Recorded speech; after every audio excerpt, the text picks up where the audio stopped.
نحمده ونصلي على رسوله الكريم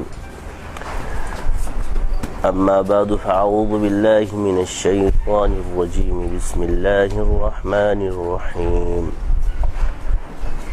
الحمد لله رب العالمين الرحمن الرحيم مالك يوم الدين إياك نعبد وإياك نستعين اهدنا الصراط المستقيم صراط الذين أنعمت عليهم غير المغضوب عليهم ولا الضالين أعوذ بالله أن أكون من الجاهلين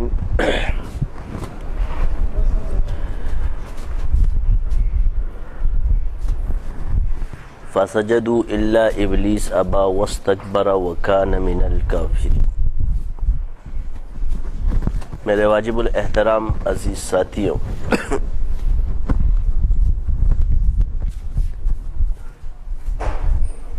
حسد ایک ایسا خطرناک مرض ہے کہ جو انسان کو نیکی سے گراتا ہے، اس کے مرتبے سے گراتا ہے، اللہ کی عنایات سے اس کو محروم کر دیتا ہے، کرامت سے استدراج نصیب ہو جاتی ہے اس کو۔ صرف اس کی ایک وجہ ہے، وہ ہے حسد۔ اور جو سب سے خطرناک چیز اس میں اللہ تعالیٰ نے بیان فرمائی، کبر آتا ہے، اور کبر کے بعد اس میں کفر آتا ہے، ابا واستکبر وکان من الکافرین۔ اور یہ مرض نفس کا ہے، سب سے خطرناک ہے، کیونکہ دنیا میں جو سب سے پہلا مرض وجود میں آیا وہ حسد کا ہے، کیونکہ ابلیس اس وقت بزرگ تھا۔ یعنی آج کل کے لوگ کہتے ہیں نا کہ ابلیس بزرگ تھا ہے نہیں، عالم تھا، عابد تھا۔ اب لوگ کہیں گے یار یہ معلومات کیا چیز ہے؟ جواب یہ ہے کہ ہر وہ چیز رہ جاتی ہے، علم کا جسم تو رہ جاتا ہے مگر روح نکل جاتی ہے۔ جو معلومات ہے وہی پھر اس کے لیے فساد بن جاتا ہے، اور اس کی وہ روح اللہ تعالیٰ اس سے لے لیتی ہے۔ تو کیونکہ وہ سارے ہیلے اور حوالے اس کے پاس موجود ہے، تو علم اس کو نہیں کہا جا سکتا کہ جسم میں، اصل تو روح ہے، اور روح زندہ ہوتی ہے اور جسم مر جاتا ہے، اس کو موت کہتے ہیں۔ اللہ تعالیٰ سے جو انسان کا تعلق ہے وہ روحانی ہے، روح کے ذریعے اس کے روح کو تسکین ملے، روح کو پرواز۔ تو اس کے نفس میں حسد پیدا ہوا، اور حسد کیا تھا کہ آدم علیہ السلام کی حقانیت، تقدیر کا منکر ہے۔ بعض لوگ کہتے ہیں یار یہ کیا ہوا، وہ چلا گیا، وہ چلا گیا، وہ چلا گیا، وہ چلا گیا، اس کے اندر کوئی گڑبڑ ہوگی۔ اب عزازیل بنایا اللہ تعالیٰ نے ابلیس کو، طوفانوں میں بچایا اس کو، عرش پر بلایا اس کو، جنت میں گھمایا اس کو، آسمانوں میں گھمایا اس کو۔ یہ عنایات اس پر کس نے کی؟ اللہ نے۔ پھر اسی اللہ کا مخالف بن گیا، کس وجہ سے؟ کہ مجھے وہ مرتبہ کیوں نہیں ملا جو آدم علیہ السلام کو؟ اصل حقدار تو میں ہوں، پرانا میں ہوں۔ پرانا کیا کہا؟ پرانا۔ یہ پرانے والوں سنو، گدی نشینوں، پرانا میں ہوں، افضل میں ہوں۔ مجھے آگ سے بنایا ہے، اس کو خاک سے بنایا ہے۔ وہ خاک والوں، آگ والوں کے تابع مت بنو، یہ آگ والے اللہ نے تمہارے تابع بنائے۔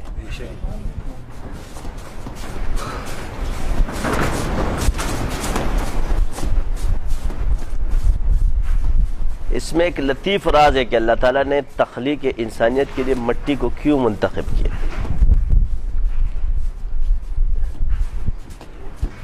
تو وجہ کیا تھی؟ حسد پیدا ہو گیا، اور اس کے بعد وہ عزازیل سے ابلیس بنا۔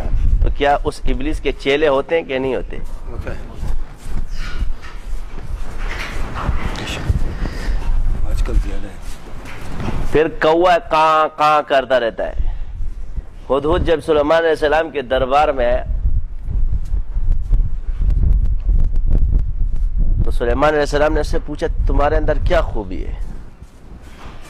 تو اس نے کہا کہ زمین کی تہ میں جہاں بھی پانی ہوگا مجھے نظر آ جائے گا.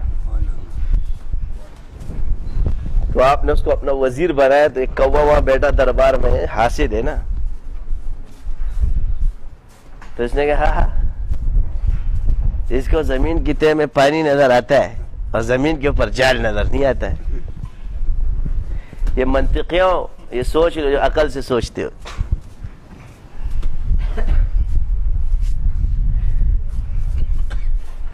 مقناطیس کے سامنے لکڑی لگا دو وہ کبھی نہیں چپکائے گا, مگر زمین کے تہ میں مقناطیس ہو اور اوپر مقناطیس رکھ دو چپک جائے گا.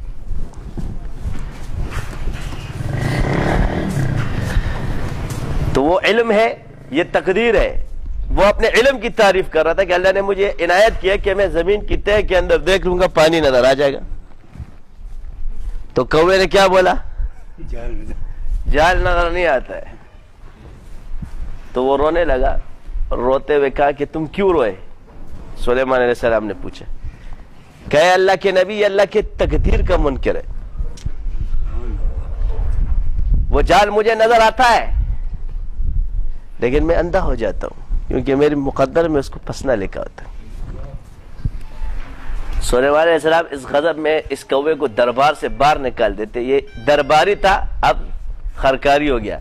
اب یہ کاں کاں کاں کرتا ہوا. اس طرح ہمارے درباری بھی کچھ ایسے ہی ہے. تو حاسدین جب جائیں گے تو جہاں کوے ہوں گے تو کووں کے کائیں کائیں سے کبھی کبوتریں اس کے قریب نہیں آتی, کوے قریب آتے ہیں. تو کسی نے اگر یہ سوچا کہ یار یہ تو صحبت کے بغیر نہیں, تو یہ صحبت سے نکلے ہوئے لوگ ہیں. ابلیس کو عنایات سے اللہ نے کہا, یہ اللہ کی سنت ہے, عنایات کے بعد ہی اس کو بگایا جاتا ہے. جب وہ اس کا انکار کرتا ہے یعنی اطاعت نہیں کرنے دیتی ہے, حسد کا مرض دو چیزوں کا انکار کرا دیتی ہے, ایک اطاعت نہیں کرنے دیتا اور ایک تقدیر کا منکر ہے کہ اللہ نے یہ کام اس سے کیوں لیا ہے.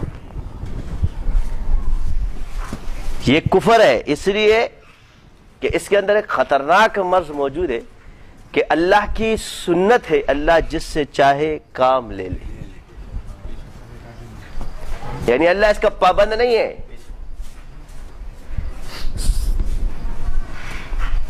اللہ تعالیٰ نے جب خانہ کعبہ کو بچانا چاہا ابابیل بھیج دی, انسانوں نے انکار کر دیا ابابیل بھیج دی, پورا وہ ہاتھیوں کا لشکر تباہ برباد کر دیا. الم تر کیف فعل ربک باصحاب الفیل الم یجعل کیدہم فی تدلیل. آج کل ہم اللہ کو سمجھاتے کہ اللہ یہ کام اس سے کیوں لے رہا ہے. تو تم نے اللہ تمہارا تابع یا تم اللہ کے تابع ہو؟ کیا اللہ کو اس کے اعمال کا پتہ نہیں؟ وَأَسِرُّ قَوْلَكُمْ أَوِ اجْهَرُوا بِهِ إِنَّهُ عَلِيمٌ بِذَاتِ الصُّدُورِ.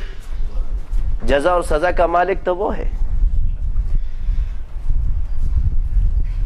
تجسس کرنے سے انسان کی تقلید علمی کی جاتی ہے, تقلید ذاتی نہیں. آج اگر حکام کتے کی تقلید کرتے نا تو کھوج لگانے کے لیے کرتے, کتے کی ذات کی نہیں کرتے, اس کے علم کی کرتے. اور وہ کتا جا کے جب سونگتا ہے تو ایسے نشانے پہ جا کے بندے کو پکڑتا ہے. ہمارے یہاں ایک واقعہ ہوا تھا, ایک لڑکی چلی گئی تھی تو انہوں نے کتے لے کر آئے اور کتا ٹاک کر کے جہاں جہاں وہ لڑکی کھڑی ہوئی تھی ٹاک ٹاک کر اسی نشانے پہ کھڑی تھی, اور جس گھر میں اس نے جا کے چھلانگ لگائی تھی اسی گھر میں تھی. یہ ہماری آنکھوں کا واقعہ ہے. تو اس علوم کو اللہ نے مسخر کر دیا کس کے لیے؟ انسان سے. اس کی ان صلاحیتوں سے فائدہ اٹھایا کس نے؟ انسان نے, کیونکہ اس کتے کو ٹریننگ دینے والا انسان ہے.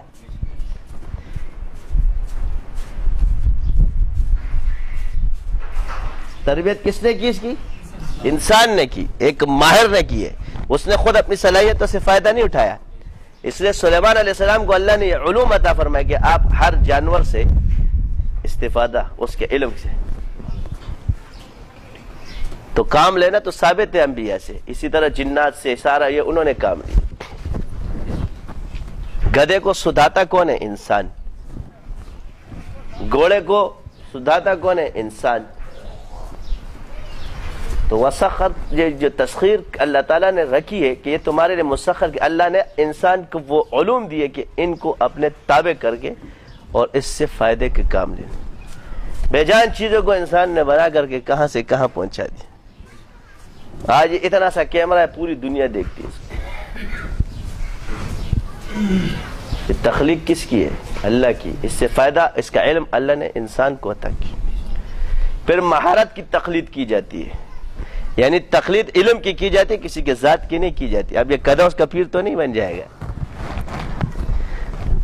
یہ کتا اس کا پیر تو نہیں بن جائے گا.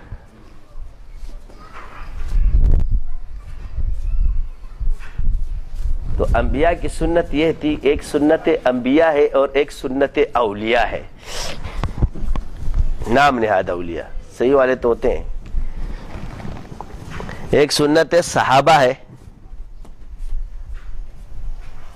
تو اب آپ زمانے کو جا کے دیکھیں، آپ علیہ السلام نے نئے لوگوں کو جب مسلمان ہوتے تھے زیادہ مال دیا کرتے تھے، پرانے کو نہیں دیا کرتے تھے. اب حضور کی سنت کیا ہے کہ نیا جو آ رہا ہے اس کو مراعات دیے جا رہے ہیں. آپ کا مسلمان کیا بولے گا؟ پیر صاحب لالچ کے لیے آیا. یہ حضور سے زیادہ جانتا ہے. پرانوں کو نہیں ہے، نئے کو کیا ہے؟ یعنی ضروریات زندگی جتنی بھی اس کو زیادہ دی جا رہی ہے. نہ اس نے کچھ کیا کہ صرف کلمہ ہی پڑھا ہے. اس کی وجہ یہ ہے کہ انسان جب شروع میں آتا ہے تو اسے اتنی اہمیت کا اندازہ نہیں ہوتا، تو شیطان کہیں اس کو دنیا میں نہ الجھا دے. تو آپ علیہ السلام نے پہلے اس پہ مہر لگا دی کہ نہیں، یہ زیادہ دیتا ہے کہ اس کا دھیان ہے بلکہ اس طرف آئے. یہ تربیت کا ایک طریقہ ہے، کیونکہ مال جو ہے نا یہ انسان کو خراب کرتے. آپ علیہ السلام نے فرمایا میری امت کا فتنہ مال ہے. آج سارا فساد مال کی وجہ سے. تو پہلے سے زیادہ دے دیا. شروع میں مجاہدے سخت تھے، جب آپ بڑے حاکم بنے تو جو آ رہا ہے اس کو دیا جا رہا ہے. اور جب خود نہیں تھا، پچھلا جب دعوت کا طریقہ تھا تو اس وقت سختیاں تھی. یہ موقع کی مناسبت سے ہوتا ہے. ہر چیز کا ایک موقع اور مناسبت ہوتا ہے. پرانا آدمی خود بخود مال سے اس کا دل بھر جاتا ہے، وہ حقیقت پہ پہنچتا ہے. تو یہ صحابہ کی تربیت کی جا رہی ہے. نئے نئے مسلمان ہو رہے تو آپ بھی تو انسان ہو، تو تربیت تو وہی رہے گی. چہرے بدل جائیں گے، نہ کوئی صحابہ کے درجے تک پہنچ سکتا ہے نہ سوچ سکتا ہے، مگر تربیت کا طریقہ وہی رہے گا، سنت کا طریقہ وہی رہے گا. اب حکمت الہی کی اور دنیاوی اسباب کی اور وہاں پر ہیلوں کی حضور نے بھی کی ہے، انبیاء نے بھی کی ہے، صحابہ نے بھی کی ہے. یعنی ما تحت الاسباب چیزوں کو اختیار کرنا. آپ دیکھو صلح حدیبیہ میں آپ علیہ السلام 1400 صحابہ کے ساتھ تھے، مگر ہر شرط کافر کی مان رہے، مگر ایک شرط اپنی رکھی. یعنی اس سے ثابت ہوتا ہے کہ حق دلیل کے سامنے کوئی نہیں ٹک سکتا اس کے. ہمیں دعوت دینے میں آزادی ہوگی، باقی ہر شرط ان کی ہے. تو دعوت میں کیا ہے؟ دلائل ہے. تو جو دلیل نہیں دے سکتا وہ ابھی پورا نہیں. تو دلائل سیکھو. جب ایک چیز آپ نے لی ہے، حاصل کی ہے، اس کو دلیل کے ساتھ رکھو.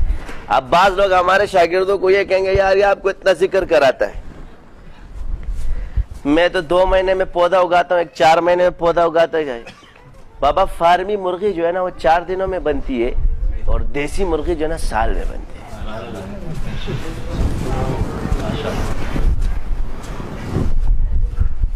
تو ہم فارمی مرغیاں نہیں بناتے. ایک فارمی مرغی کے نسل کا پتہ نہیں ہے، اور یہ تو دیسی ہے تو نسب والا ہے. بابا سیدھی بات ہے، سلسلہ نسب چلا آ رہا ہے. تو تم تو فارمی انڈے ہو، بس اس میں ڈال دیا گیا. تو ہمارے والے بھی جو ہے نا چڑچڑ، یہ بات تو صحیح ہے، مرغی تو کھانی ہے. دیسی اور فارمی کا کیا فرق ہے؟ آرٹیفیشل پودے جو ہے نا وہ ایک دن میں بنتے ہیں، مگر اصل درخت جو ہے نا وہ سالوں میں بنتا ہے پھلدار. یہ سلسلہ ہے، سلسلہ، اس کی ترتیب ہے، اس کو طریقے سے سیکھو. جن چیزوں کے لیے بزرگان دین نے 25 سال لگے تپے اور اس کی جوڑے گی.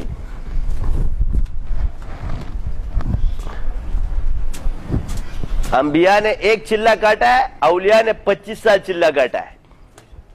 تو تم انسان ہو، ترتیب وہی رہے گی، سنت اختیار کرو گے. سنت وہ ہے مگر اس نے 25 سال اختیار کیا ہے. تم نے کتنا کیا؟ تم یہ ایک چلے میں چڑھنا چاہتے ہو. کہتے چلے کہاں سے آ گئے؟ شیخ عبد القادر جیلانی رحمت اللہ علیہ، کتنا بڑا نام ہے، 25 سال چلہ کشی کی ہے. کتنی؟ 25 سال.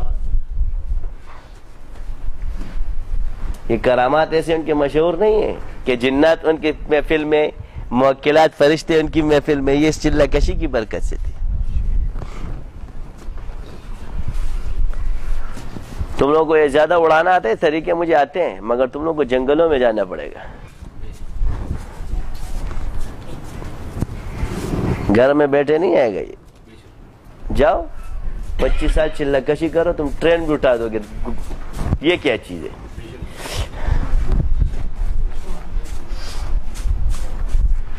اور اللہ کی رضا کے لیے کیا جاتا ہے.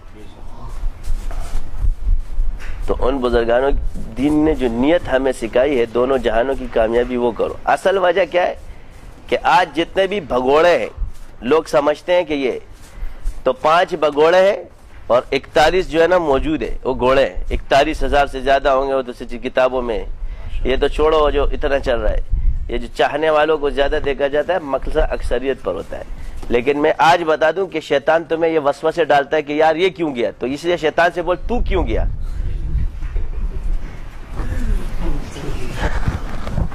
تجھے اللہ نے دربار سے کیوں نکالا؟ تو بھی تو بہت بڑی چیز تھا. آگے تیرے کو وسوسے ڈالتا ہے، تیرے نفس کو.